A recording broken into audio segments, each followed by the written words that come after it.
আসসালামু আলাইকুম ওয়া রাহমাতুল্লাহি ওয়া বারাকাতুহু। পাশে ব্যাকগ্রাউন্ড আপনারা দেখতেছেন খুব সুন্দর একটি সিনারি।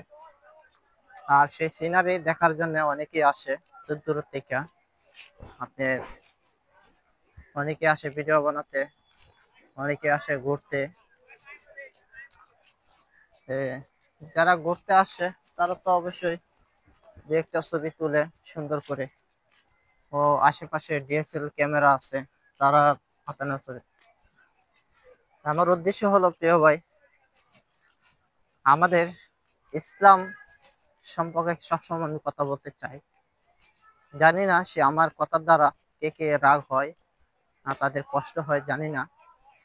আপনাদের কাছে একটি আবেদন, আমরা সময় মতনে ৫ ওয়াক্ত নামাজ আদায় করি। আমরা অনেকেই জানি যে নামাজ আদায় না করলে এরকম শাস্তি, আর নামাজ পড়লে এরকম। ভাই দুনিয়াতে আমি একটি উদাহরণ আপনাদেরকে দিয়ে জানাই, দুনিয়াতে অন্যায় করা হলে সেটা কারাগারে যেতে হয়। ও সাধারণ অন্যায় করিলে থানায় যেতে হয়। বড় মধ্যম স্থানে অন্যায় করিলে কোর্টে যেতে হয়। বড় ধরনের তার চেয়ে একটু উপরে হলে এই করে যেতে হয়। আর তার চেয়ে বড় অন্যায় করিলে শিফটিং করে যেতে হয়। হ্যাঁ, ফাঁসির কাস্টডি পর্যন্ত আমাদের চলতে হয়। প্রায় দুনিয়াতে যদি এরকম আমরা অন্যায় করলে এরকম আমাদের শাস্তি স্বরূপ থাকে, তা আমরা যে ও হাজার হাজার মনে করেন হাজার অনেক দিন আমরা নামাজ পড়ি না, আমাদের কত অন্যায় হইতাছে বলেন।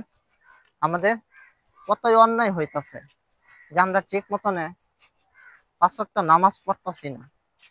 ইসলামের যে কাজগুলা দিক মানে এগুলা সেগুলো আমরা মানি না। যে আমাদেরকে যদি কেউ বলতেও আমরা তাদেরকে তিরস্কারই মারি।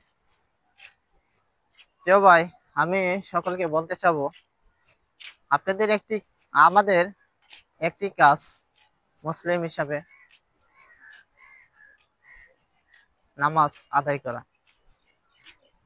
আমি যে কথাগুলো বলি, সাধারণ একটি মানুষ, আমার নাই শিক্ষা অর্জন নাই, কোনো যোগ্যতা নাই, কোনো টাইটেল নাই, সাধারণ ফ্যামিলি একজন লোক, খুব দরিদ্র পরিবারের একটি লোক আমি, যে আপনাদের মাঝে এই কথাগুলো তুলে ধরে যে আপনারা সবসময় কিছু জানতে পারেন, ওইটার ভিতরে আপনারা আমল করতে পারেন।